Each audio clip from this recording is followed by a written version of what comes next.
कैसे मेरे प्यारे छात्र छात्रों, आई होप कि आप लोग अच्छे होंगे। आपकी जो स्टडी चलेगी काफ़ी बेहतरीन चलेगी। तो फाइनली आज हम लोग हिंदी का 100 मस्त ऑब्जेक्टिव क्वेश्चन लेकर आए हैं, जो आपके फाइनल बोर्ड परीक्षा के लिए काफ़ी इंपॉर्टेंट साबित होंगे। तो आप लोग एक भी क्वेश्चन को नज़रअंदाज करने का कोशिश मत कीजिएगा और सारे प्रश्न को समझने का और देखने का और पढ़ने का प्रयास कीजिएगा, क्योंकि सारे प्रश्न जो है ना काफ़ी इंपॉर्टेंट प्रश्न होंगे 2025 की परीक्षा के व्यू से। और काफ़ी बार ये क्वेश्चन को दोहराया भी जा चुका है, मॉडल सेट वाला क्वेश्चन, ठीक है ना। मॉडल सेट वाला क्वेश्चन है, याद रखिएगा। इन सारे प्रश्न को काफी बार पूछा गया है बिहार बोर्ड वाला, इसलिए आपको जो है एक भी क्वेश्चन को नजरअंदाज मत कीजिएगा। और अभी तक मेरे क्लास को लाइक नहीं किए हैं, चैनल को सब्सक्राइब नहीं किए, तो फटाफट आप लोग कर लीजिए, ठीक है। और हम अपने क्वेश्चन की तरफ बढ़ेंगे और क्वेश्चन की बात करेंगे। आज की इस क्लास में मात्र 100 क्वेश्चन है और कम समय में हम काम करेंगे, खत्म करने का प्रयास करेंगे, ठीक है। और क्वेश्चन क्या करें, 1 नंबर देखिए, यहाँ पर मॉडल सेट वाला क्वेश्चन है पूरा, ठीक है।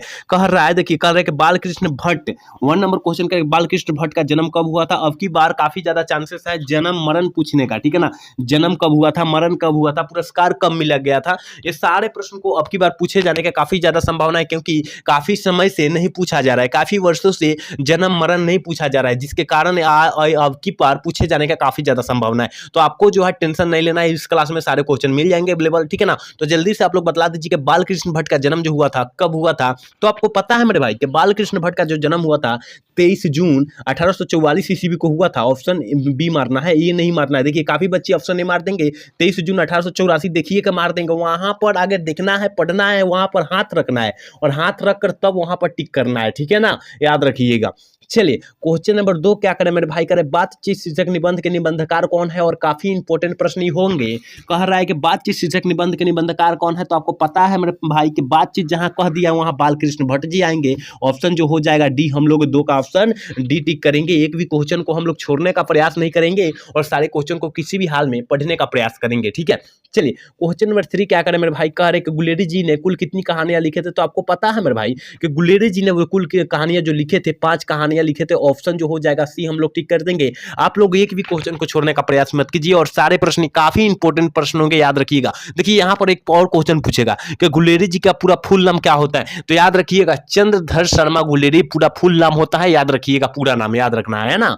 चलिए, क्वेश्चन नंबर 4 क्या कर रहे हैं कि फ्रांसीसी सिपाहियों का किसके द्वारा संघर्ष हुआ था। ये भी काफी इंपॉर्टेंट प्रश्न है। फ्रांसीसी जो हुआ, सॉरी, भारतीय सिपाहियों का किसके साथ संघर्ष हुआ था। तो आपको पता है 4 का ऑप्शन जो हो जाएगा, हम लोग क्या टिक करेंगे, डी टिक करेंगे। जर्मन के साथ हुआ था, संघर्ष हुआ था, याद रखिएगा, ठीक है ना। ऑप्शन डी टिक कर देंगे, एक भी क्वेश्चन को छोड़ना नहीं है। सारे प्रश्न जो है किताब से निचोड़ प्रश्न उठाया गया है, याद रखिएगा आप लोग। चलिए, क्वेश्चन नंबर 5 क्या करेगा, फ्री प्रेस के मालिक कौन है। तो आपको पता है मेरे भाई कि फ्री प्रेस के मालिक जो है सदानंद जी है। ऑप्शन जो हो जाएगा सी हो जाएगा, याद रखिएगा आप लोग, है ना। चलिए, क्वेश्चन नंबर 6 क्या करें, संपूर्ण क्रांति का नारा किसने दिया था। संपूर्ण क्रांति का नारा जो है किस वैज्ञानिक ने, किस व्यक्ति ने दिया था। तो आपको पता है मेरे भाई कि जयप्रकाश नारायण जी दिए थे। यहाँ पर देखिए, एक और क्वेश्चन बनता है कि जयप्रकाश नारायण का बचपन का नाम जो था क्या था। तो बाउल मारिएगा, क्या बाउल मारिएगा। बिहार बोर्ड वाला पेपर में पूछा भी जा चुका है ये वाला, ठीक है।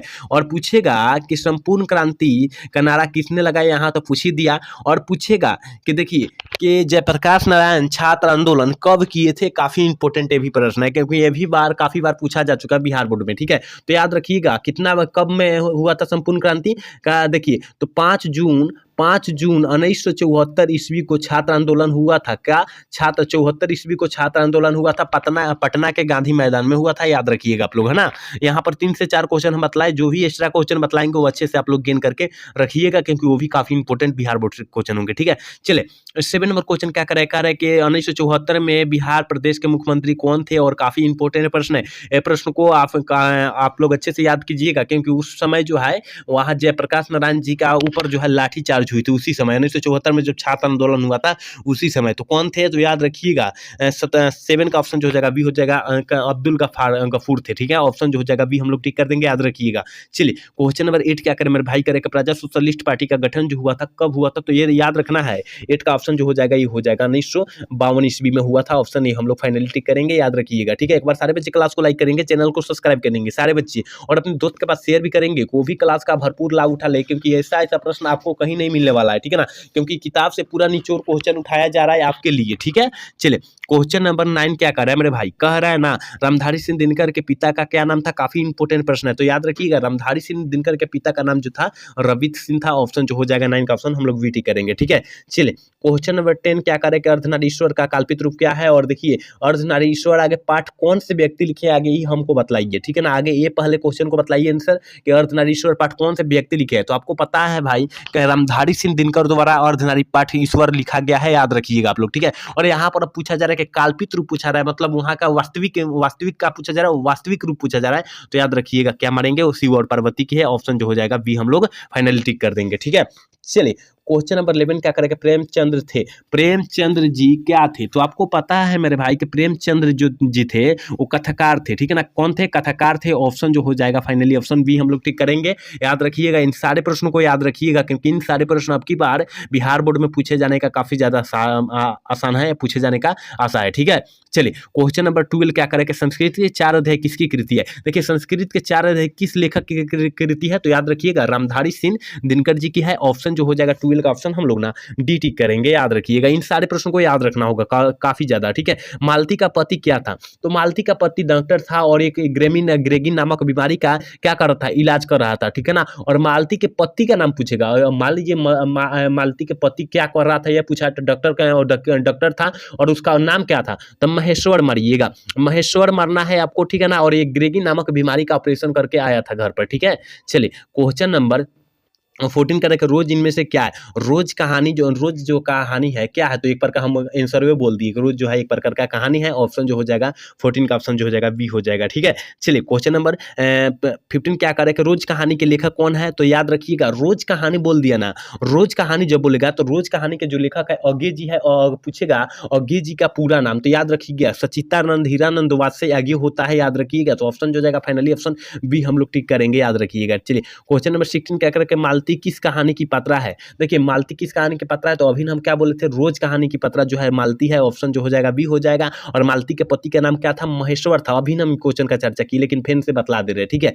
चलिए क्वेश्चन नंबर 17 क्या करें, 17 नंबर क्वेश्चन भगत सिंह के पिता का नाम क्या था। देखिए भगत सिंह का पिता का नाम क्या था, तो याद रखना है कि 17 का ऑप्शन जो हो जाएगा वो बी हो जाएगा। क्या हो जाएगा, सरदार किशन सिंह थे, याद रखिएगा। ऑप्शन हम लोग बी ठीक करेंगे, एक भी क्वेश्चन को छोड़ने वाले नहीं है और सारे क्वेश्चन को किसी भी हाल में मारने वाले हैं बिहार बोर्ड में, ठीक है। चलिए क्वेश्चन में 18 क्या करें, चोरी चोरा कांड हत्याकांड कब हुआ था। ये देखिए काफी इंपॉर्टेंट प्रश्न है और 2025 में पूछे जाने का काफी ज्यादा संभावना है। और देखिए इतिहास लेवल का क्वेश्चन है, ठीक है ना, इतिहास का क्वेश्चन है, लग रहा है ना, लेकिन ये हिंदी का है, ठीक है ना, हिंदी का है, आपको पता भी है, ठीक है। तो चोरा चोरी कांड कब हुआ था, तो 1922 ईस्वी में हुआ था। ऑप्शन जो हो जाएगा हम लोग वी टिक करेंगे 18 का, ठीक है। चलिए क्वेश्चन नंबर 19 देखते हैं। वो 19 का नंबर क्वेश्चन का भगत सिंह का जन्म जो हुआ था कब हुआ था, तो आपको पता है मेरे भाई कि भगत सिंह का जन्म जो हुआ था 28 सितंबर 1907 ईस्वी को हुआ था, याद रखिएगा। ऑप्शन जो हो जाएगा ये हो जाएगा 19 का ऑप्शन जो हो जाएगा ये हो जाएगा, याद रखना है, ठीक है। चलिए क्वेश्चन नंबर 20 देखते हैं। भगत सिंह का शहादत कब हुई थी। शहादत मतलब क्या होता है मेरे भाई, शहादत मतलब जो होता है मेरे भाई, याद रखिएगा, शहादत मतलब जो होता है क्या होता है, मृत्यु होता है, आपको पता है, ठीक है ना, मृत्यु हुई थे। तो याद रखिएगा 23 मार्च 1931 ईस्वी को क्या हुआ था, शहादत हो चुकी थी। ऑप्शन जो हो जाएगा हम लोग क्या करेंगे, ये टिक कर देंगे, याद रखना है, ठीक है। यहाँ पर थोड़ी सी हम कुछ क्वेश्चन देखना चाहते हैं यहाँ पर। चलिए यहाँ पर हम लोग क्वेश्चन देख लिए और देखिए इनके जन्म जो हुआ था, मतलब यहाँ पर जन्म जो हुआ था 1907 ईस्वी में हुआ था, मृत्यु कब हो गई 1931 ईस्वी में, यानी 24 साल की उम्र में इनको फांसी दिया गया था। भगत सिंह को 24 साल की उम्र में फांसी दे दी गई थी, आप लोग याद रखिएगा। आप लोग थोड़ी सी हम क्वेश्चन देखें, ठीक है। चलिए 31 देखते हैं। 21 क्वेश्चन का रहेगा, जगदीश चंद्र माथुर किस विश्वविद्यालय में एमए के उत्तीर्ण किए। मतलब एमए मतलब क्या होता है, एमए की परीक्षा पास किए, क्वेश्चन का कहने का मतलब है। तो याद रखिएगा 31 का ऑप्शन जो 21 का ऑप्शन जो हो जाएगा ये हो जाएगा इलाहाबाद विश्वविद्यालय में किए थे। ऑप्शन जो हो जाएगा ये हो जाएगा। चलिए 22 नंबर क्वेश्चन करें, गांधी जी चंपारण कब गए थे, और काफी इंपॉर्टेंट प्रश्न है, जल्दी से जो है 22 का ऑप्शन बता दीजिए कि गांधी जी चंपारण जो है कब गए थे। तो याद रखिएगा 22 का ऑप्शन जो हो जाएगा डी हो जाएगा, अप्रैल 1917 ईस्वी में गए थे, याद रखिएगा। चलिए क्वेश्चन नंबर 23 क्या रहेगा, वो मेरे सपने क्या है, वो मेरे सपने जो है लिखे हैं वो क्या है, तो याद रखिएगा 23 का ऑप्शन जो हो जाएगा डी हो जाएगा, नाटक है, ठीक है ना, नाटक है, यहाँ पर थोड़ी सी कट गया है, देख लीजिए नाटक है, ठीक है, ऑप्शन डी हम लोग टिक करेंगे, ठीक है। चलिए 24 नंबर क्वेश्चन क्या करेगा, मोहन राकेश का जन्म कहाँ हुआ था, मोहन राकेश जी का जो जन्म हुआ था वो कहाँ हुआ था, तो याद रखिएगा 24 का ऑप्शन बी टिक करेंगे, याद रखिएगा अमृतसर में हुआ था, ठीक है। चलिए क्वेश्चन नंबर 25 क्या करेगा, निम्नलिखित में से वृष्णि के पड़ोसन कौन है, वृष्णि के पड़ोसन जो है कुंती है, याद रखना है, ऑप्शन सी हो जाएगा, और ये बिहार बोर्ड वाला 2024 के पेपर में पूछा भी जा चुका है क्वेश्चन, ठीक है। चलिए क्वेश्चन नंबर 26 क्या करेगा, मोहन राकेश रचित नाटक संग्रह क्या है, मोहन राकेश जी द्वारा रचित नाटक संग्रह क्या है, तो याद रखिएगा 26 का ऑप्शन जो हो जाएगा वो डी हो जाएगा, 60 का एक दिन, और ये 2024 में ये भी पूछा गया है क्वेश्चन, ठीक है, याद रखिएगा। चलिए 27 नंबर क्वेश्चन का कौन सी रचना मोहन राकेश की नहीं है, कौन सी रचना जो है मोहन राकेश जी की नहीं है, तो याद रखिएगा 27 का ऑप्शन हम लोग टिक करेंगे, सी टिक करेंगे, इतिहास और आलोचना याद करिएगा, एक भी क्वेश्चन को आप छोड़ने का प्रयास मत कीजिएगा और सारे क्वेश्चन को पढ़ने का प्रयास कीजिएगा, क्योंकि सारे प्रश्न 2025 की परीक्षा के विषय काफी इंपोर्टेंट होंगे। चलिए क्वेश्चन नंबर 28 कह रहा है कि सिपाही की माँ किस कहानी की संग्रह से लिया गया, किस कहानी संग्रह से लिया है, तो याद रखिएगा अंडे के एक छिलके से लिया गया है, याद रखिएगा ऑप्शन डी हो जाएगा, क्योंकि ये भी 2023 में पूछा गया है क्वेश्चन, अगर आपके मॉडल सेट आपके पास होंगे तो मॉडल सेट वाला में देखिएगा तो आपको पता चल जाएगा, ठीक है। चलिए क्वेश्चन नंबर 29 कहता है मोहन राकेश की एकांकी शीर्षक क्या है, एकांकी शीर्षक क्या है, तो याद रखिएगा एकांकी शीर्षक पूछा जा रहा है तो ऑप्शन जो हो जाएगा बी हो जाएगा, क्योंकि मोहन राकेश जी द्वारा रचा गया है पाठ सिपाही की मार लिखा गया है, ठीक है, याद रखिएगा। चलिए 30 नंबर क्वेश्चन का प्रगति और समाज के लेखक कौन है, प्रगति और समाज के लेखक कौन है, नामवर सिंह है, प्रगति और समाज के लेखक जो है नामवर सिंह है, ऑप्शन सी हो जाएगा 30 का। 31 नंबर क्वेश्चन कह रहा है कि प्रगति और समाज निबंध किस निबंध संग्रह से लिया गया है, जल्दी से जो है ना 31 का ऑप्शन बतला दीजिए क्या हो जाएगा, तो याद रखिएगा वाद विवाद संवाद से लिया गया है, ठीक है, ऑप्शन डी हो जाएगा। चलिए 32 नंबर क्वेश्चन करते हैं ओम प्रकाश वाल्मीकि की कौन रचना कौन सी है, ओम प्रकाश वाल्मीकि जी की रचना कौन है, जूठन है, और जूठन जो है एक दलित आत्मकथा है, याद रखिएगा ऑप्शन जो हो जाएगा बी हो जाएगा, याद रखना है, एक क्वेश्चन को अच्छे से याद रखना है, ओम प्रकाश वाल्मीकि जी की रचना कौन है, जूठन है, और जूठन जो है जूठन एक दलित आत्मकथा है, याद रखिएगा, ठीक है। चलिए क्वेश्चन नंबर 33 क्या कह रहा है, करेगा सुरेंद्र सिंह किसका पोता था, सुरेंद्र सिंह किसका पोता था, तो याद रखिएगा 33 का ऑप्शन जो हो जाएगा ये हो जाएगा सुखदेव सिंह त्यागी का, ठीक है, ऑप्शन ये हो जाएगा। चलिए 34 नंबर क्वेश्चन क्या करें मेरे भाई, करे कि स्कूल के हेडमास्टर का क्या नाम था, याद रखिएगा क्या था, कल्लीराम था, कल्लीराम था, ऑप्शन बी हो जाएगा। चलिए 35 नंबर क्वेश्चन का जूठन पाठ क्या है, जूठन पाठ क्या है, अभी हम क्या बोले थे, दलित आत्मकथा है, तो यहाँ आत्मकथा दिया तो आत्मकथा मारेंगे क्योंकि ये दलित आत्मकथा, याद रखिएगा आप लोग, ठीक है। चलिए 36 नंबर क्वेश्चन करें कि अर्धनारीश्वर का किस विधा से संबंधित है, किस विधा से संबंधित है, तो याद रखिएगा ये जो है अर्धनारीश्वर पाठ जो है ना वो संबंधित है, वो क्या निबंध से संबंधित है, ऑप्शन ए हो जाएगा, ठीक है। चलिए क्वेश्चन नंबर 37 क्या कर, सुभद्रा कुमारी चौहान का निधन कैसे हुआ था, कार दुर्घटना में हुआ था, जन्म कब हुआ था, देखिए जन्म 1907 में हुआ था, सॉरी 1904 में हुआ था जन्म, और मरण जो हुआ था 1948 ईस्वी में हुआ था, याद रखिएगा 41 साल की उम्र में क्या होती ये डेथ हो चुकी थी, कार दुर्घटना में मर चुकी थी, मृत्यु हो गई थी, ऑप्शन ए हो जाएगा, दोनों याद रखिएगा मरण जन्म, ठीक है। चलिए क्वेश्चन नंबर 38 क्या कर रहा है कि शमशेर बहादुर सिंह ने सोवियत रूस की यात्रा कब किए थे, तो याद रखिएगा 38 का ऑप्शन जो हो जाएगा वो बी हो जाएगा, 1978 ईस्वी में किए थे। चलिए क्वेश्चन नंबर 39 क्या करें कि झरना शीर्षक काव्य संकलन किस कविता की रचना है, किस कविता की रचना है, 39 का ऑप्शन जो हो जाएगा, 39 का ऑप्शन जो हो जाएगा याद रखिएगा डी हो जाएगा, क्योंकि जयशंकर प्रसाद की रचना है, याद रखिएगा, एक भी क्वेश्चन को छोड़ने का प्रयास मत कीजिएगा और सारे क्वेश्चन को हर एक हाल में देखने का और समझने का और पढ़ने का प्रयास कीजिएगा, क्योंकि सारे समय क्वेश्चन जो है ना काफी इंपॉर्टेंट क्वेश्चन है और काफी समय है कम है, इसलिए हम कम समय में भी अत्यधिक क्वेश्चन की बात कर रहे हैं, ठीक है ना, याद रखिएगा आप लोग। चलिए 40 नंबर एक क्वेश्चन क्या करे नाभादास किसके समकालीन थे, किसके समकालीन थे, तो याद रखिएगा 14 का ऑप्शन जो हो जाएगा ये हो जाएगा तुलसीदास के, ठीक है। चलिए 41 नंबर क्वेश्चन क्या करें मेरे भाई, करे सूरदास किस भाषा के कवि है, आपको पता है कि सूरदास जो है भाषा का कवि है ना, ब्रज भाषा के कवि है, ऑप्शन सी हो जाएगा, क्या ऑप्शन सी हो जाएगा, याद रखिएगा 41 का ऑप्शन सी हम लोग टिक करेंगे। सारे प्रश्न बिहार बोर्ड से रिलेटेड होंगे और बिहार बोर्ड में पूछे जाने वाले होंगे, इसलिए आपको जो है इन सारे प्रश्न पर काफी फोकस करना होगा। 42 नंबर क्वेश्चन का अशोक वाजपेयी ने कहाँ रहकर स्वतंत्र लेखन किया, मतलब स्वतंत्र मतलब क्या होता है, आजादी होता है, ठीक है ना, आजादी होता है, याद रखिएगा आजादी होता है कि अशोक वाजपेयी ने कहाँ रहकर पूरा आजादी से अपना पठन पठन पाठन की क्रिया शुरू किए थे। तो याद रखिएगा 42 का ऑप्शन जो हो जाएगा ना बी हो जाएगा। दिल्ली में रहकर जो है स्वतंत्र आज़ादी की, याद रखिएगा ऑप्शन बी हो जाएगा। और अशोक वाजपेयी द्वारा कौन सा पाठ रचा गया है, तो याद रखिएगा हार जीत जौन पाठ लिखा गया है ना, हार जीत जौन पाठ लिखा गया वो अशोक वाजपेयी द्वारा लिखा गया है, ये भी साथ में आप लोग याद रखिएगा, ठीक है। 43 नंबर क्वेश्चन का दिगंबर का संधि विच्छेद क्या हो जाएगा, दिगंबर का संधि विच्छेद क्या हो जाएगा, दिक जोर अंबर हो जाएगा, ऑप्शन ए हो जाएगा, याद रखिएगा, ठीक है। चलिए 44 नंबर क्वेश्चन करें कि चतुर्भुज में कौन सा समास हो जाएगा, चतुर्भुज में कौन सा समास हो जाएगा, याद रखिएगा 44 का ऑप्शन हम लोग टिक करेंगे, ये टिक करेंगे, क्योंकि यहाँ पर 4 यानी संख्या दिखाई दे रहा है। 4 यानी क्या होता है, संख्या होता है, और संख्या दिखाई देगा, जहां संख्या दिखाई देगा वहां द्विगु समास मारेंगे। लेकिन यहाँ पर एक थोड़ी सी अपवाद भी है, अगर दशानन कह देगा तब क्या मारिएगा, द्विगु समास मारिएगा, नहीं गलत हो जाएगा, क्योंकि वो विशेष है और वो बहुव्रीहि समास का उदाहरण होता है, क्योंकि वो भगवान है। दशानन कौन है, दशानन रावण को बोला जाता है, तो रावण क्या एक प्रकार का भगवान ही है ना, तो संख्या मतलब दुनिया में एक है, विशेष है, इसलिए वो बहुव्रीहि समास का उदाहरण हो जाएगा, आप लोग याद रखिएगा, ठीक है। चलिए क्वेश्चन नंबर 45 क्या करेगा, जूठन शीर्षक आत्मकथा के स्कूल के हेडमास्टर का क्या नाम था। अभी हम कुछ क्वेश्चन पहले बताए कि जूठन पाठ में हेडमास्टर का हाई स्कूल के हेडमास्टर का क्या नाम था। अभी हम कुछ क्वेश्चन पहले बताए, आप लोग जाकर देखिएगा, तो याद रखिएगा कलीराम, अभी बताया ना कलीराम, ऑप्शन ए हो जाएगा, याद रखिएगा। एक बार सारे बच्चे क्लास को लाइक करेंगे, चैनल को सब्सक्राइब कर लेंगे, अपने दोस्त के पास शेयर करेंगे, वो भी क्लास का भरपूर लाभ उठाए, ठीक है। चलिए क्वेश्चन नंबर 46 का एक लेख और एक पत्र शीर्षक पाठ क्या है, तो याद रखिएगा ऐतिहासिक पत्र है, और एक किसके द्वारा लिखा गया, भगत सिंह द्वारा लिखा गया, याद रखिएगा, ठीक है। चलिए क्वेश्चन नंबर 47 क्या करेगा, अधिनायक शीर्षक कविता किस कविता संग्रह से ली गई है, किस कविता संग्रह से ली गई है, तो 47 का ऑप्शन जो हो जाएगा वो डी हो जाएगा। आत्महत्या के विरुद्ध लिया गया है, ऑप्शन जो हो जाएगा डी हो जाएगा, और किसने कहा था, रघुवीर सहायक ने कहा था, ठीक है। चलिए क्वेश्चन नंबर 48 क्या करेगा, भूषण ने किस रस को प्रामुख्यता दी, किस रस को प्रामुख्यता दी, तो 48 का ऑप्शन जो हो जाएगा बी हो जाएगा, वीर रस का, ठीक है ना। चलिए क्वेश्चन नंबर 49 क्या करें कि वर्ग 9 तक की पढ़ाई के बाद शिक्षा अधूरी छोड़कर कौन कवित्री असहयोग आंदोलन में कूद पड़ी। असहयोग आंदोलन जो हुआ था चंपारण से शुरू हुआ था गांधी जी द्वारा, तो कौन कूद पड़ी थी, तो याद रखिएगा 49 का ऑप्शन जो हो जाएगा वो डी हो जाएगा, सुमाद्रा कुमारी चौहान कूद पड़ी थी, ठीक है।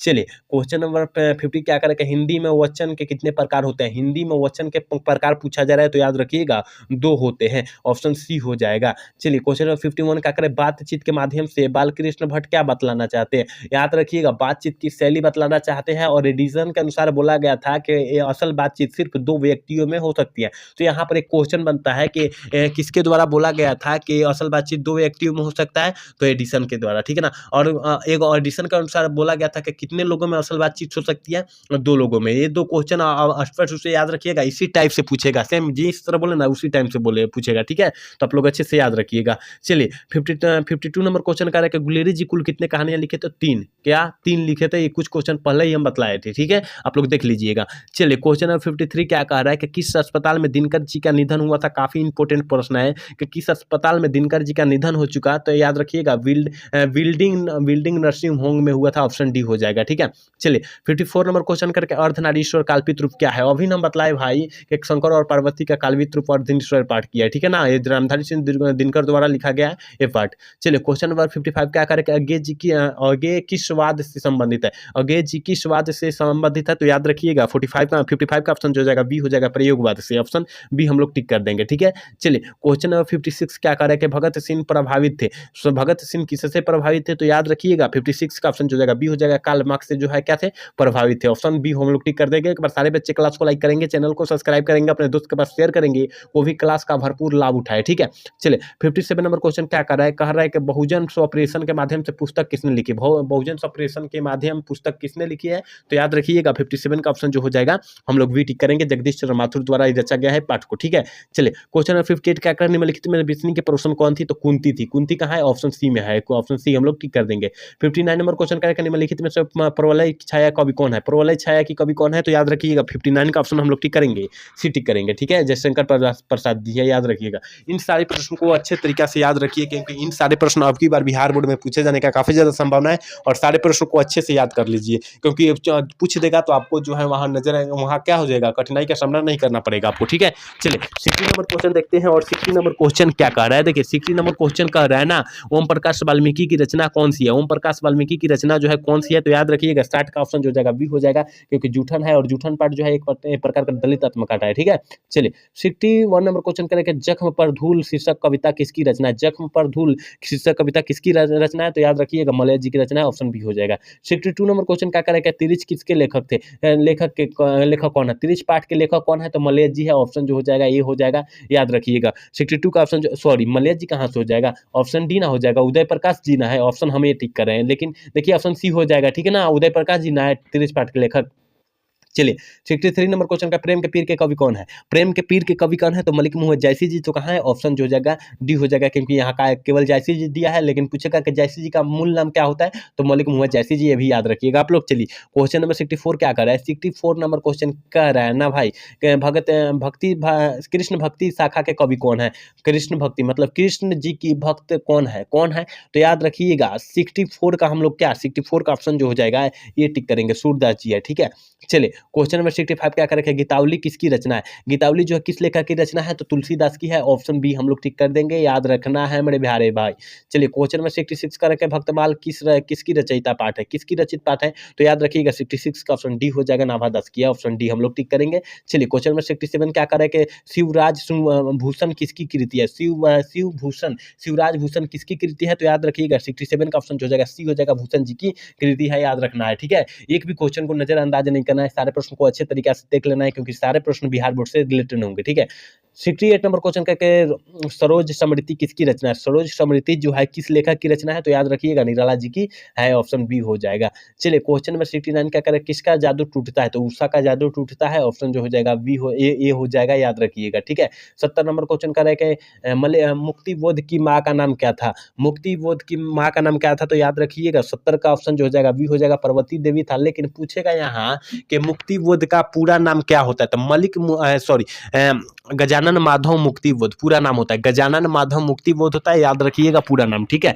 चलिए 71 नंबर क्वेश्चन करें, आपको क्या चाहिए वाक्य है, और आपको क्या चाहिए, इसमें क्या चाहिए और वाक्य क्या है, और इसमें वाक्य क्या है, मतलब आपको इसमें कौन सा हेडिंग वाक्य है इसमें क्या। ठीक है ना, तो याद रखिएगा 71 का ऑप्शन हम लोग टिक करेंगे, सी टिक करेंगे, क्योंकि यहाँ पर प्रश्न पूछने का क्या हो रहा है, बात हुआ है कि आपको भैया क्या चाहिए, बोलिए तो सही क्या चाहिए, तो यहाँ प्रश्न पूछा जा रहा है, तो प्रश्नवाचक हो जाएगा, याद रखिएगा। ठीक है, चलिए 72 नंबर क्वेश्चन में, भगवान श्री कृष्ण किस कवि के पूज्य थे, मतलब किस लेखक के या किस कवि के पूज्य थे, तो याद रखिएगा 72 का ऑप्शन जो हो जाएगा डी हो जाएगा, सूरदास के। ठीक है, चलिए 73 क्या कर रहा है, आपकी पाठ्य पुस्तक में नाभादास की कविता किन दो कविताओं के बारे में बताते हैं, तो याद रखिएगा 73 का ऑप्शन जो हो जाएगा बी हम लोग टिक कर देंगे। ये प्रश्न काफी इंपॉर्टेंट होंगे 2025 के परीक्षा के व्यू से। ठीक है, चलिए 74 नंबर क्वेश्चन का, जूठन पाठ क्या है, तो जूठन पाठ जो है एक प्रकार का दलित आत्मकथा है, कब 3 बार क्वेश्चन आ गया। ठीक है ना, 3 बार क्वेश्चन आ गया, काफी इंपॉर्टेंट क्वेश्चन है ये। ठीक है, चलिए क्वेश्चन नंबर 75 क्या कर रहा है कि किस पाठ में आया है कि फौजी वहां लड़ने के लिए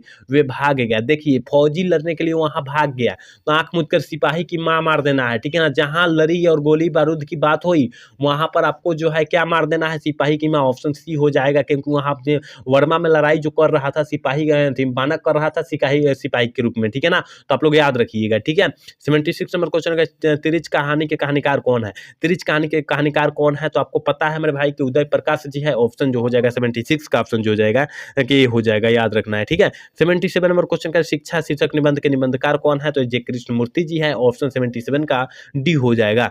78 नंबर क्वेश्चन करें, चंद्रधर शर्मा गुलेरी के रचित पाठ क्या है। चंद्रधर शर्मा गुलेरी द्वारा रचा पाठ कौन सा है, तो याद रखिएगा गुलेरी जी की जो रचना होंगे कौन सा होगा, उसने कहा था कहानी जो है चंद्रधर शर्मा गुलेरी द्वारा रचा गया, ऑप्शन बी हो जाएगा 78 का। ठीक है, 79 नंबर क्वेश्चन क्या कह रहा है मेरे भाई, देखिए यहाँ का सुभद्रा कुमारी चौहान का की कविता कौन है, तो देखिए सुभद्रा कुमारी चौहान का जो कविता है पुत्र वियोग जो है कौन है, सुभद्रा कुमारी चौहान का है, तो ऑप्शन बी हम लोग टिक कर देंगे। आपको पता ही है कि पुत्र वियोग जो सुभद्रा कुमारी चौहान का है। ठीक है, यहाँ पर देखिए 80 नंबर क्वेश्चन कर रहे हैं, यानी 80 नंबर क्वेश्चन कर अर्धनारीश्वर निबंध के निबंधकार कौन है, तो याद रखिएगा हम क्या बोले थे, रामधारी सिंह दिनकर, यानी दिनकर जी है, ऑप्शन ए हो जाएगा। ठीक है, 81 नंबर क्वेश्चन है, प्यारे नन्हे बेटे को कविता के लोहा का प्रतीक क्या है? तो कर्म का प्रतीक होता है। कर्म का प्रतीक होता है 81 का ऑप्शन ये सी हो जाएगा, ठीक है। 81 का ऑप्शन सी हो जाएगा, याद रखिएगा। 82 नंबर क्वेश्चन यानी 82 नंबर क्वेश्चन का एक गाँव का घर कविता का रचयिता कौन है? गजानन माधव मुक्तिबोध का कहाँ दिया है? ऑप्शन जो हो जाएगा बी हो जाएगा 82 का, ठीक है, सॉरी सी हो जाएगा, ठीक है ना। गजानन गाँव का गजेंद्र पति ना होगा, गजेंद्र पति हो जाएगा, ऑप्शन सी हो जाएगा, ठीक है। चलिए क्वेश्चन नंबर 83 क्या करें कि चंद्रधर शर्मा गुलेरी की कहानी है। चंद्रधर शर्मा गुलेरी जी की कहानी कौन है? उसने कहा था कहानी जो है चंद्रधर शर्मा गुलेरी की है, ऑप्शन सी हम लोग टिक करेंगे। 84 नंबर क्वेश्चन करके रोज शीर्षक कहानी के लेखक कौन है? रोज शीर्षक कहानी के लेखक कौन है? तो अज्ञे जी है। तो अज्ञे जी का पूरा नाम सच्चिदानंद हिरानंद वात्सल्य अज्ञे होता है, याद रखिएगा, ठीक है। चलिए क्वेश्चन नंबर 85 क्या करें कि अर्धनारीश्वर पाठ के लेखक कौन है? अर्धनारीश्वर पाठ के लेखक कौन है? रामधारी सिंह दिनकर है, ऑप्शन सी हो जाएगा। 86 नंबर क्वेश्चन का अधिनायक कविता के कवि कौन है? अधिनायक के तो रघुवीर के सहायक जो हो जाएगा, ऑप्शन ए हो जाएगा 86 का, ठीक है। चलिए 87 नंबर क्वेश्चन करें लहाना सिंह किस कहानी के पात्रा है? तो लहाना सिंह उसने कहा था कहानी के पात्रा है, ऑप्शन जो हो जाएगा बी हो जाएगा। और पात्रा का मतलब होता है कहानी के नायक, हीरो, ठीक है ना, तो याद रखिएगा आप लोग। 88 नंबर क्वेश्चन का बातचीत साहित्य कौन सी विधा है? याद रखिएगा ललित क्या है? ललित निबंध है, तो यहाँ पर क्या दिया है? केवल निबंध दिया है, ऑप्शन सी हम लोग टिक कर देंगे, याद रखना है, ठीक है। 89 नंबर क्वेश्चन का प्रकाशित में कौन सा समय? प्रकाशित क्या आ रहा है? प्रकाशित ईट आ रहा है, ऑप्शन जो हो जाएगा बी हो जाएगा, ठीक है। 89 का ऑप्शन जो हो जाएगा बी हो जाएगा, याद रखिएगा। चलिए क्वेश्चन नंबर 19 देखते हैं। 19 नंबर क्वेश्चन का रखे नामवर सिंह द्वारा लिखित प्रगति और समाज क्या है? नामवर सिंह द्वारा लिखित नाम प्रगति और समाज क्या है? तो याद रखिएगा निबंध है, ऑप्शन बी हो जाएगा, ठीक है। चलिए क्वेश्चन नंबर 91 का रहा है कि प्रेमचंद्र किस काल के रचनाकार है? प्रेमचंद्र जी किस काल के रचनाकार है? तो याद रखिएगा आधुनिक काल के, ऑप्शन डी हो जाएगा। 92 नंबर क्वेश्चन कह रहा है कि छपिया का शीर्षक कहानी के लेखक कौन है? तो छपिया का जो हो जाएंगे नाभा दास हो जाएंगे, ऑप्शन डी हो जाएगा। एक बार सारे बच्चे क्लास को लाइक करेंगे, चैनल को सब्सक्राइब करेंगे, अपने दोस्त के पास शेयर करेंगे, को भी क्लास का भरपूर लाभ उठे। 93 नंबर क्वेश्चन का सूर सागर के कवि कौन है? सूर सागर के कवि कौन है? तो याद रखिएगा 93 का ऑप्शन जो हो जाएगा डी हो जाएगा, सूरदास जी है, ठीक है ना। यहाँ पर थोड़ी सी मिटक गया है, हम थोड़े दिखा दे रहे हैं, ठीक है। यहाँ सूरदास जी है। चलिए क्वेश्चन नंबर आगे की तरफ बढ़ते हैं। अगला क्वेश्चन क्या कर रहा है कि 94 नंबर क्वेश्चन कर के ना नर का विपरीत शब्द क्या हो जाएगा? नर मतलब क्या होता है? पुरुष होता है। पुरुष का प्रवाची शब्द क्या हो जाएगा? तो याद रखिएगा 94 का ऑप्शन जो हो जाएगा डी हो जाएगा, नारी हो जाएगा। नर का नारी हो जाएगा, याद रखिएगा। चलिए क्वेश्चन नंबर 95 क्या करके स्तुति के विलोम शब्द क्या होता है? निंदा होता है। स्तुति का विलोम शब्द क्या होता है? निंदा होता है, ऑप्शन जो हो जाएगा 95 का ऑप्शन जो हो जाएगा ये हो जाएगा। 96 नंबर क्वेश्चन क्या पीताम्बर में कौन सा समास हो जाएगा? देखिए पीताम्बर की बात किया जाए तो उसमें जो हो जाएगा पीताम्बर बहुव्रीहि समास हो जाएगा, ऑप्शन सी हो जाएगा। ये जो हो जाएगा बहुव्रीहि सॉरी कर्मधारय समास हो जाएगा, बहुव्रीहि समास नहीं होगा, ऑप्शन सी हो जाएगा, ठीक है। चलिए 97 नंबर क्वेश्चन अज्ञान में कौन सा उपसर्ग हो जाएगा? अज्ञान में तो अ हो जाएगा। जो शब्द के पहले जुड़ेगा उसे उपसर्ग करेंगे और जो लास्ट में जुड़ेगा उसे प्रत्यय बोलेंगे, ठीक है। तो ये पहले जुड़ा है तो अजुड़ा है। चलिए क्वेश्चन 98 कह रहा है कि दूसरा सप्ताह का प्रकाशन जो हुआ था कब हुआ था? तो याद रखिए 98 का ऑप्शन जो हो जाएगा हम लोग वीटी करेंगे, ठीक है। 1951 ईस्वी में हुआ था। 99 नंबर क्वेश्चन क्या करें मेरे भाई? कह रहा है ना कि तुलसीदास का बचपन का नाम क्या था? तो याद रखिएगा तुलसीदास का बचपन का जो नाम था वो राम बोला था, ऑप्शन ए हो जाएगा। और आज के क्लास के लास्ट क्वेश्चन यानी 100 नंबर क्वेश्चन है कि दिन का विशेषण क्या होता है? दिन का विशेषण दैनिक होता है। और यहाँ पर देखिए 2-3 क्वेश्चन और बतलाएंगे। समाज का विशेषण पूछेगा और पर्वत का विशेषण पूछेगा, ठीक है ना। पर्वत का विशेषण पूछेगा, यहाँ जात का विशेषण पूछेगा, ठीक है। और यहाँ पर एक और होता है इतिहास, इतिहास का विशेषण, इतिहास का विशेषण के समाज का विशेषण सामाजिक, पर्वत का पर्वतीय और यहाँ जात का जातीय और इतिहास का ऐतिहासिक होता है। ऐतिहासिक केंगा लिखिएगा ऐतिहासिक होता है। तो याद रखिएगा 4 क्वेश्चन अवेलेबल हम बतला चुके हैं और बिहार बोर्ड के लिए काफ़ी इंपॉर्टेंट साबित होंगे, इसलिए हम बतला दिए, ठीक है ना। तो आज का क्लास कैसा लगा आप लोग कमेंट करके जरूर बताइएगा। अगर अच्छा लगा तो चैनल को सब्सक्राइब और लाइक करना ना भूलिएगा। जय हिंद, जय भारत।